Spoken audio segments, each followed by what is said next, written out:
Eyo mambo vipi? It's your boy Q-Boy Jeshi, na leo narudi hapa tena kwenye Talk to Me, na leo niko na mgeni wetu rasmi, sijui anaitwa nani, atatueleza majina yake. Bro, karibu kwanza kwenye Talk to Me. Asante. Mambo vipi? Mambo fresh. Ndio unaitwa nani? Mimi naitwa Chiboy TZ. Chiboy TZ.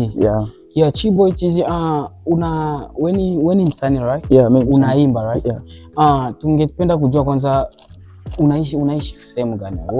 Mimi naishi Tennessee, Knoxville, ndio naishi. Tennessee, Knoxville. Yeah. Na tuanze kwanza hapo. Yeah. Lini ambapo ulipogundua kwamba una kipaji cha muziki? Na lini ambapo ulipoanza kazi ya muziki? Kazi ya muziki nilianza kama mwaka 2021 mimi 2021 ndio ulianza muziki kamili, ukaanza kuimba. Tulia kwanza, unajisikia kwamba una kipaji cha kuimba. Bilianza gaje? Nilianza tu kufuatilia msanii mwenyewe alikuwa anaitwa Q-Boy Jeshi.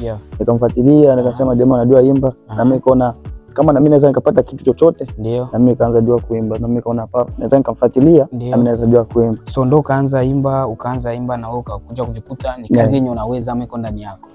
Hivi tungependa kujua changamoto kwenye muziki. Unapataga changamoto ni nini kwenye muziki? Changamoto ziko nyingi sana.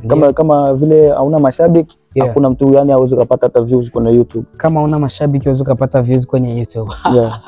Hiyo ni noma kabisa. Okay, tungependa kujua kama kwa mtu mwenye hawakujui ama wewe wanataka kukujua, banaweza kukutafuta kwenye mitandao za kijamii kusema wakufuatilie. Kuna mitandao zote natumikisha Chiboy TZ.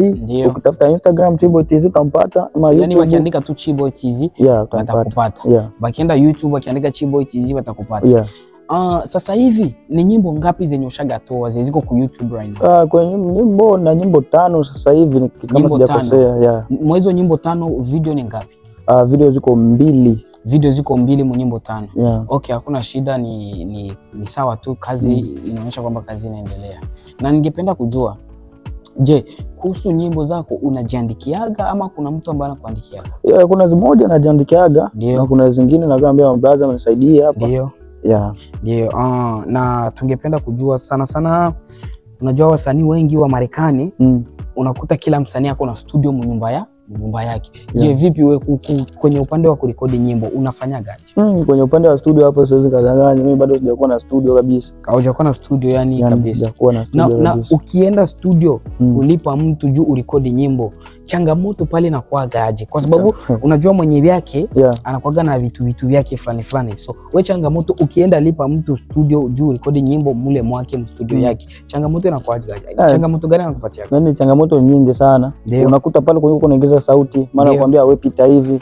Kama hujapenda kile kitu yani unajikuta changamoto kabisa. Unaenda tu na kile kenye yale kwambia kwa sababu kwa studio yake. Tuseme kwa mfano ulienda na melody, anakutoa mwa hii anakubeba mwa hii.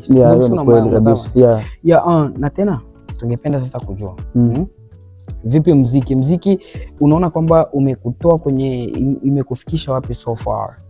Muziki sasa hivi naona inaendelea vizuri kabisa. Inasukuma mahali Ndio, muziki inaendelea vizuri na iko na kusukuma mahali. Je, tungependa kujua kidogo, juu siku hizi tunaona unaanza pendeza, kuvaa vizuri. Vipi, ni mambo ya muziki inaanza lipa ama?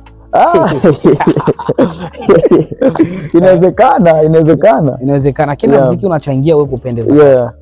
Vipi kama mtu anakutafuta mfanye collabo, je, uko na management ama anaweza pita kwa management, kuongea na management, ama atakutafuta wewe mwenyewe? Anaweza kanitafuta mimi mwenyewe kabisa. Anataka kutafuta wewe mwenyewe. Kwenye upande wa management bado sijakuwa naye kabisa. Bado hujakuwa na management. So kiufupi, mtu anataka kukuandikia, kukutumia message, atakupata aje? Ni ile tu Chiboy TZ. Ni ile Chiboy TZ kabisa. Ku Instagram, ku Facebook, pote yani. Baba, naona kweli unapendeza na uko sawa. Tunashukuru sana kwa to have you. Na vipi kwanza kwenye ulitokea na kwenye uko sasa hivi, unaona mabadiliko yapo ama bado? Yani mabadiliko yako sana kabisa. Kwa maana kwenye nilitokea maisha ni magumu sana. Maisha ni magumu sana. Na hapa kwenye hapa najisikia vizuri kabisa. Ndio. So kwa mfano panajitokeza mtu anataka akuwe management wako. Anataka akuwe management wako, mwe mnagawula percent anabeba na zako unabakiana. Je, uko tayari kukuwa na management for now? Yani akijitokeza tu nipo tayari. Yani yote mwatajitokeza kutaka kuko management uko ready? Ningependa tu niseme kwamba nashukuru sana kwa time yako. Naona muda sio rafiki mwema, lakini nafurahi sana to have you and I hope tutakutana na next time. Ulisema jina gani tena? Chiboy TG. Nakubali baba. Nakubali. Thank you so much. See you next time.